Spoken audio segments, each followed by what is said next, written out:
요즘 들어서 교회의 존재 이유, 교회가 이 땅에 존재해야 되는 이유를 그 어느 때보다도 가장 높이 들어야 한다, 이런 생각을 하고 있어요. 다른 것을 높이 들면 안 돼요. 교회가 다른 것을 너무 많이 높이 들고 있잖아요. 그래서 교회는 이 땅에 존재하는 본질적인 이유가 있다. 그거를 높이 드는 교회가 되어져야 한다. 그게 뭐냐? 영혼을 구원하고 제자 삼고 하나님 나라를 확장시켜 나가는 거죠. 그래서 복음 전도의 사명을 다하는 올 한 해가 되어지기를 축복합니다. 할렐루야. 저는 서두에 결혼 이야기를 좀 하려고 합니다. 결혼 이야기. 여러분, 성경에서 가장 모범적인 결혼은 어떤 결혼일까요?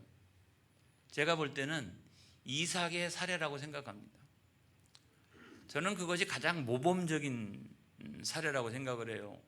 모범적이다라고 이야기할 때는 다 그렇지는 않다, 이게 전제예요.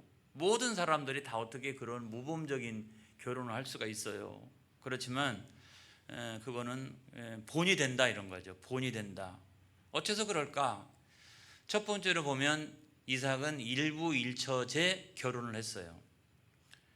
우리가 구약 성경을 보게 되면 수많은 그 신앙의 영웅들이 나옵니다. 이런 분들도 다 그렇지는 않았어요. 예를 들어서 아브라함, 믿음의 조상이라고 얘기하는 아브라함 같은 경우에도 사라가 있었지만은 또 하갈이라고 하는 첩도 있었잖아요. 야곱을 생각해 보면 야곱은 레아와 라헬이 있었지만 그래도 또 첩들이 있었어요. 다윗과 같은 사람은 더 대단했죠. 성경에 자세히 나와 있지는 않지만 부인만, 아내만 7명 있어요. 그런데도 불구하고 이삭은 한 여인을 사랑하고 또 한 여인과 결혼 생활을 계속해서 유지해 나가고 있었어요. 이것이 하나님께서 창조하신 어떤 원리 아니겠어요? 원리. 성경에 있잖아요. 창세기 2장 24절에 있는 말씀에 보면 시작. 이러므로 남자가 부모를 떠나 그의 아내와 합하여 둘이 한 몸을 이룰지로다 라고 되어져 있기 때문에 한 몸이라고 하는 것은 그게 완전체잖아요. 그래서 이 성경은 우리들에게 일부일처제를 이야기하고 있다 하는 것을 우리가 알 수가 있어요. 그 다음에 두 번째로는 이 결혼은 혼합주의를 배격하고 있다는 거예요. 여러분, 이삭이 지금 가나안 땅에 살고 있는데 가나안 땅에요, 얼마나 많은 여자들이 있었을까요? 굉장히 많은 여자들이 있었을 거예요. 그런데도 불구하고 이삭은 자기 아버지의 고향과 족속에서 배필을 구하게 됩니다. 물론 자기 의지는 아니었지만 그게 아버지 의지였지만 자기는 그대로 그거를 순종하고 있잖아요, 여러분. 그래서 창세기 24장 4절에 있는 말씀에 보면 시작. 내 고향 내 족속에게로 가서 내 아들 이삭을 위하여 아내를 택하라. 이거는요, 아브라함이 그의 늙은 종 엘리에셀에게 명령한 내용이지만은 그런 명령을 옆에서 듣고서도 이삭은 순종하고 가만히 있었어요. 왜 그랬을까요? 왜 먼 땅, 어떤 그 기록에 보면 거기까지 가려면 한 10개월 걸린다는 말도 있어요. 오늘날로 치면 거리가 얼마 안 되는데 당시에 유대인들이 거기까지 가는데, 하란까지 가는데 얼마나 걸리느냐 할 때 많은 사람들이 한 10개월 걸린다라고 얘기합니다. 거기서 한 번도 본 적이 없는 여자, 그런 여자하고 자기가 결혼을 해야 된다는 거예요. 그런데도 이삭은 거기에 그대로 순종하고 있어요. 왜 그랬을까요? 그것이 어떻게 보면 친족 결혼은 합당한 거냐? 그렇게 이야기할 수 있지만 그래도 가장 중요한 이유가 뭐냐?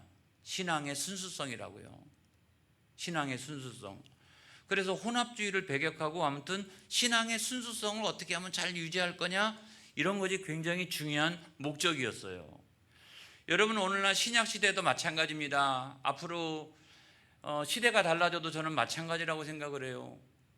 여러분 성경에 보니까 고린도전서 7장 39절에 있는 말씀에 보면, 자 시작.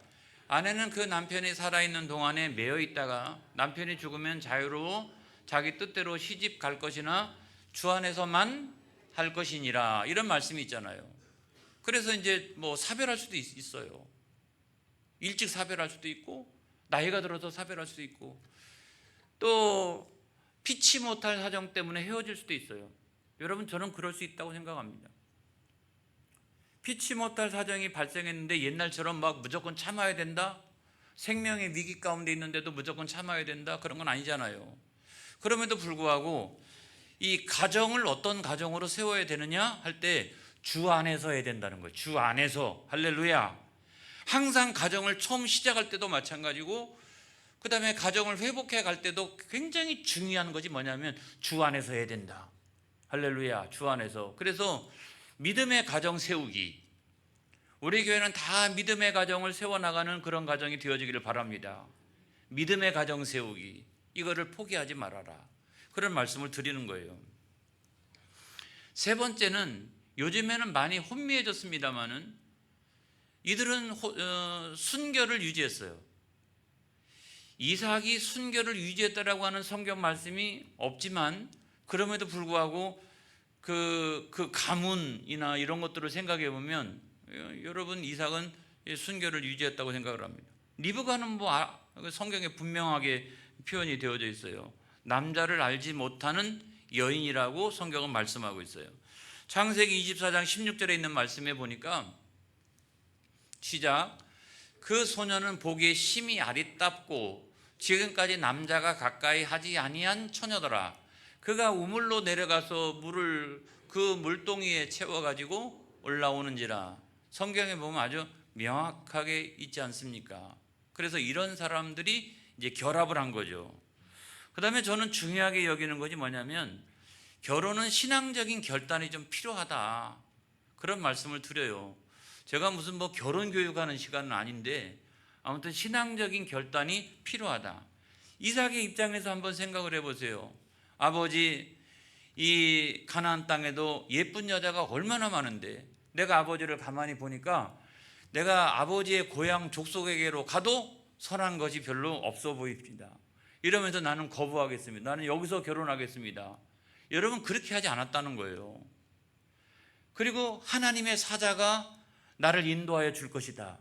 그래서 내가 한 번도 만난 적이 없고 800km가 되는 그 거리에서 다른 문화 가운데 생활하는 그런 여인이라 할지라도 하나님의 사자가 인도하여 줄 것이다.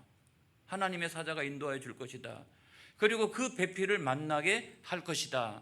여러분 그런 신앙을 가지고 있었다고요. 그래서 매일같이 하는 일은 뭐냐면 들판에 나가가지고 묵상하면서 기도하는 일이었어요. 그래서 창세기 24장 63절에 있는 말씀에 보면 시작.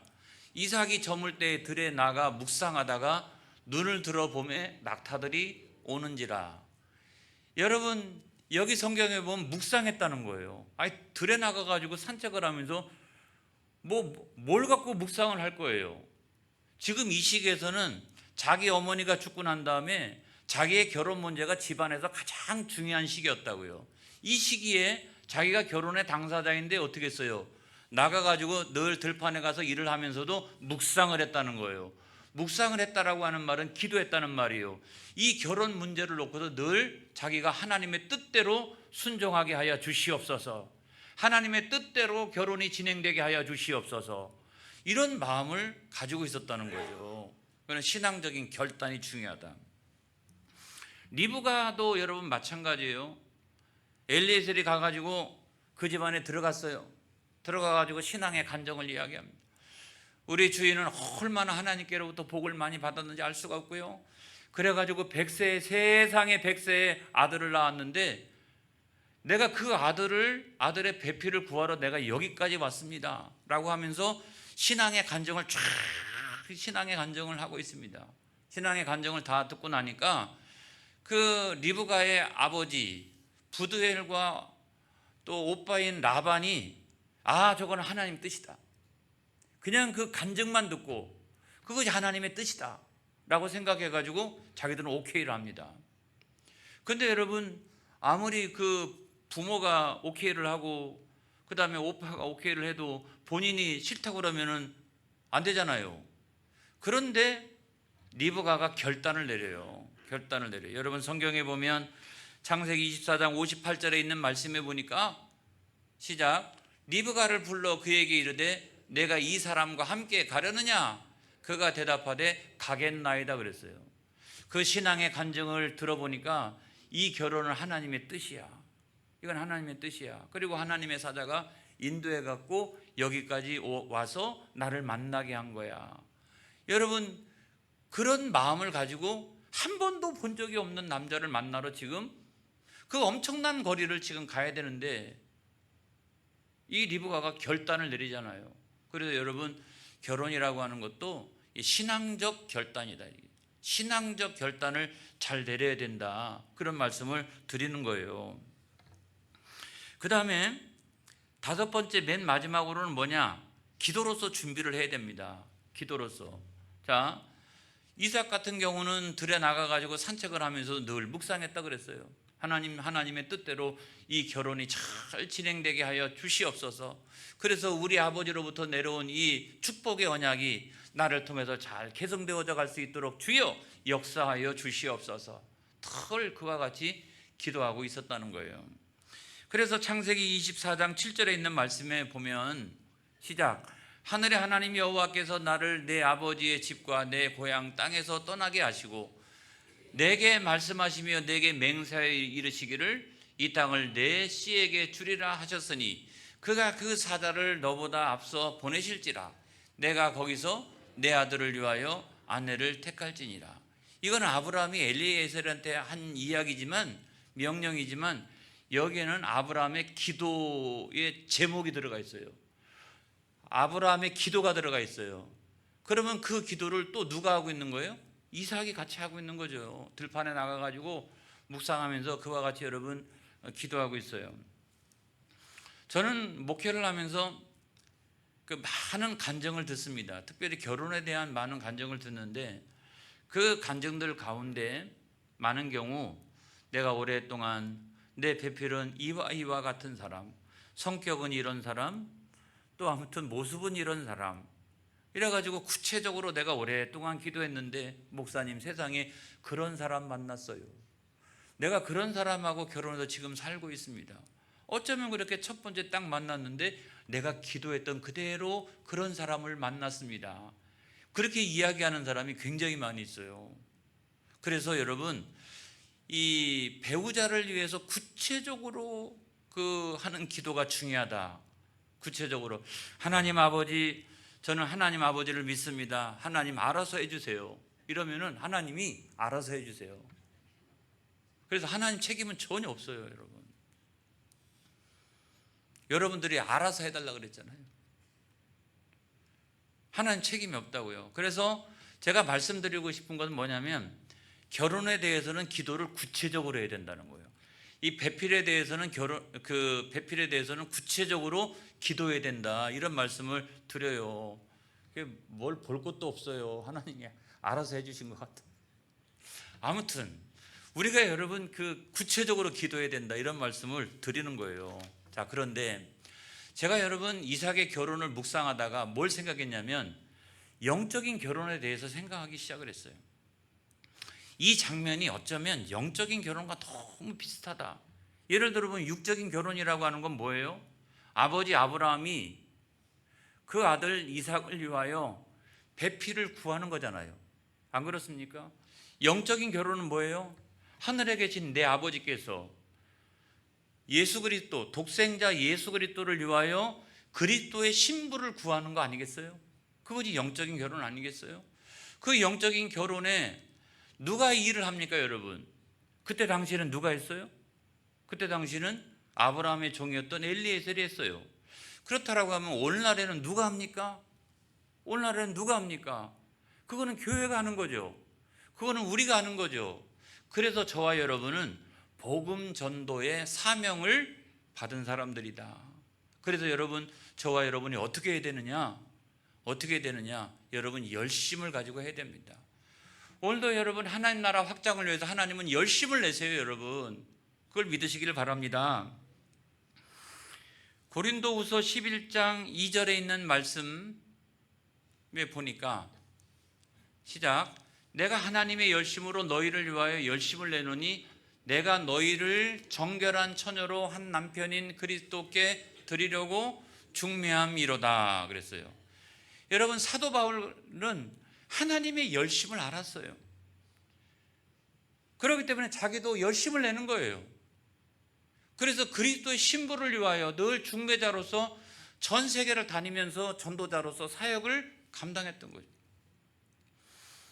엘리에셀 같은 사람은 자기 주인의 명령을 따라서 이 이삭의 배필을 구하기 위해서 자기가 중매자로서 그 먼 길을 찾아온 거예요. 여러분 누구의 열심? 하나님의 열심. 그 하나님의 열심을 우리가 본받아서 우리도 그와 같이 열심히 어떻게 중매자로서 우리도 사역을 감당해야 된다. 그런 하나님의 열심이 있기를 주의 이름으로 축복합니다. 할렐루야. 그래서 오늘 성경 말씀을 깊이 묵상하다 보니까 엘리에셀이요 복음 전도에 있어서도 모범이라는 생각이 들었어요. 모범이라고 하는 말은 우리가 다 이렇게 할 수는 없다는 거예요. 그렇지만 본이 된다. 본이 된다. 이 엘리에셀을 통해서 우리가 복음 전도의 사명자는 어떻게 되느냐?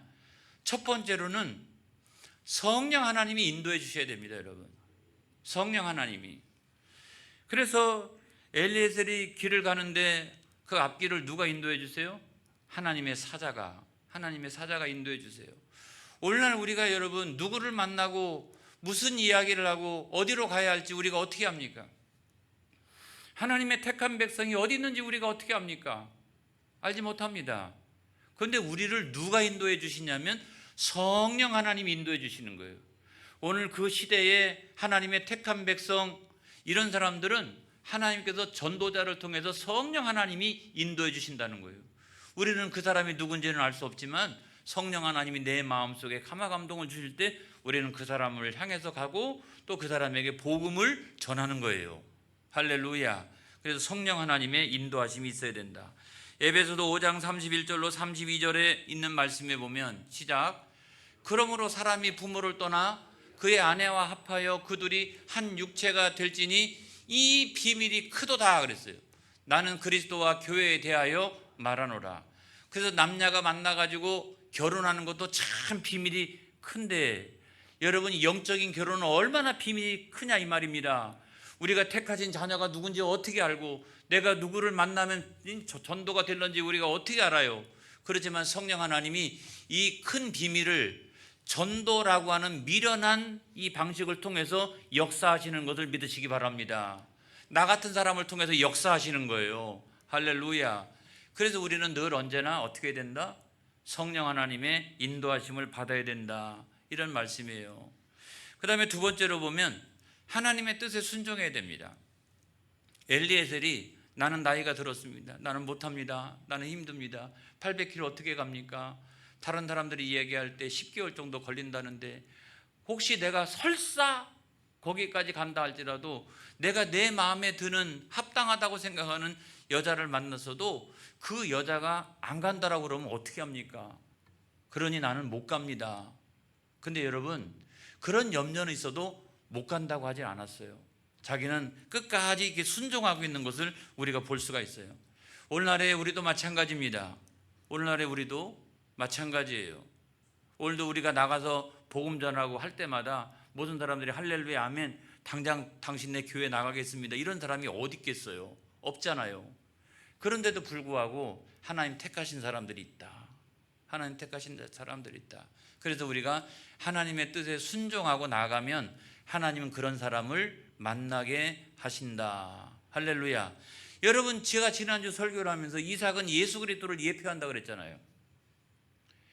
여러분 그래가지고 누구를 데리고 왔어요? 리브가를 데리고 왔잖아요.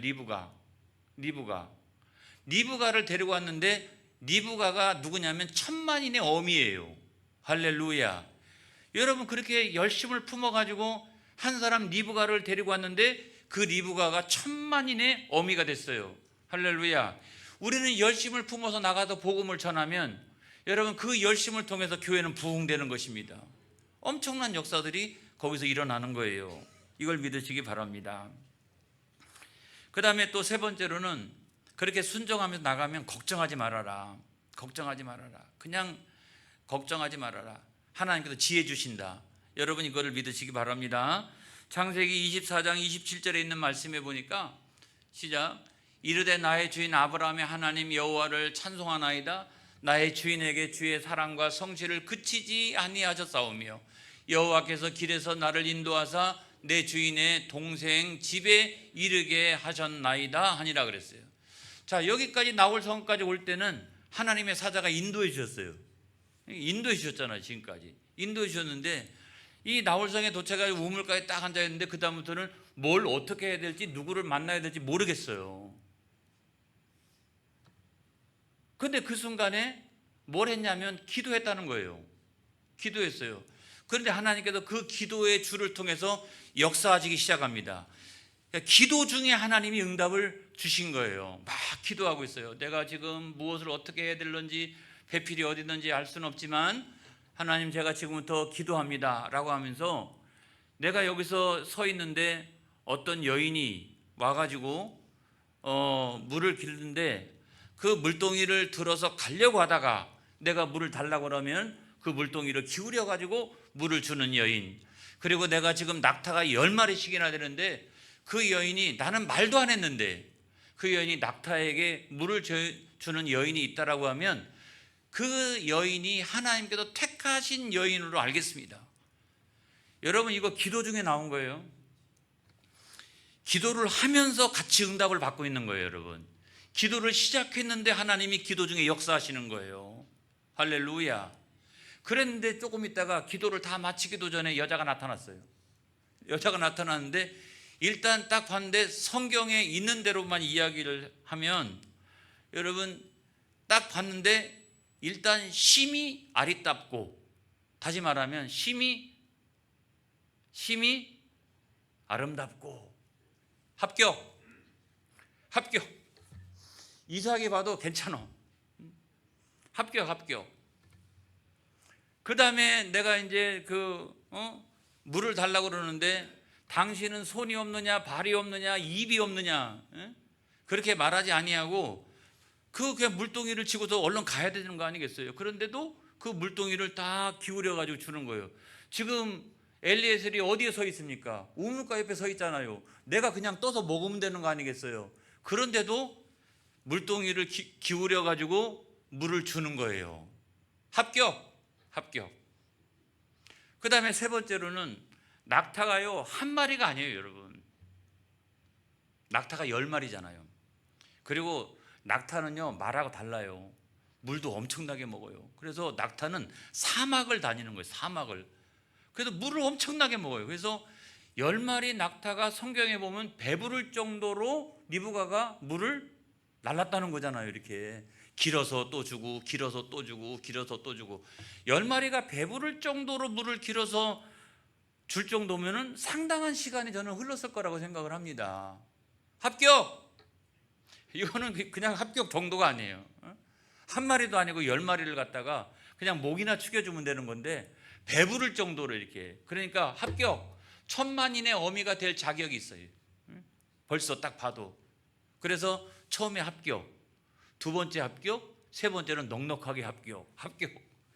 이래가지고 여러분 기도의 응답을 금방 받고 있는 것을 우리가 볼 수가 있습니다. 하나님께서는 우리가 기도하면 전도자에게 지혜를 주시는 거예요. 그래서 우리는 그냥 나는 종입니다. 나는 어리석습니다. 나는 그냥 도구에 불과합니다. 여러분 이런 마음을 가지고 철저히 종된 사명을, 그 마음을 가지고 나 역할과 그 책임을 잘 감당하기 원합니다. 이러면 되는 거예요. 그래서 창세기 24장 34절에 있는 말씀에 보니까 시작. 그가 이르되 나는 아브라함의 종이니이다. 나는 그냥 종입니다. 나는 종입니다. 이런 마음을 가지고 그냥 성령님 인도하여 주시는 대로, 주인의 뜻대로, 하나님의 뜻대로 그냥 여기 와가 나는 종입니다. 나는 그 사명 감당하는 사람입니다. 이런 마음의 자세를 우리가 가져야 된다고요. 누가복음 17장 10절에 있는 말씀에 보니까 시작. 이와 같이 너희도 명령받은 것을 다 행한 후에 이르기를 우리는 무익한 종이라 우리가 하여야 할 일을 한 것뿐이라 할지니라 그랬어요. 여러분, 우리들에게 있어서 가장 구원받은 우리들에게 있어서 중요한 사명은 복음 전도의 사명이 가장 중요한 사명인 거예요. 이 기치를 오늘날에는 가장 한국 교회가 높이 들어야 합니다. 다시 높이 들어야 됩니다, 여러분. 할렐루야. 그래서 이거를 가장 앞장 세우게 되었다는 거예요. 사도행전 20장 24절에 있는 말씀을 보고 마치겠습니다. 시작. 내가 달려갈 길과 주 예수께 받은 사명 곧 하나님의 은혜의 복음을 증언하는 일을 마치려 하면은 나의 생명조차 조금도 귀한 것으로 여기지 아니하노라. 그래요. 생명보다 더 귀한 것이 거기 있다는 거죠. 그래서 여러분, 올 한 해는 우리가 무엇보다도 복음 전도의 이 사명, 그 사명을 잘 감당하는 저와 여러분이 되어지기를, 그걸 가장 앞장 세우는 저와 여러분이 되어지기를, 여러분 스스로가 천만인의 어미가 되어지는 역사가 일어나기를 주의 이름으로 축복합니다. 축복합니다. 기도하겠습니다.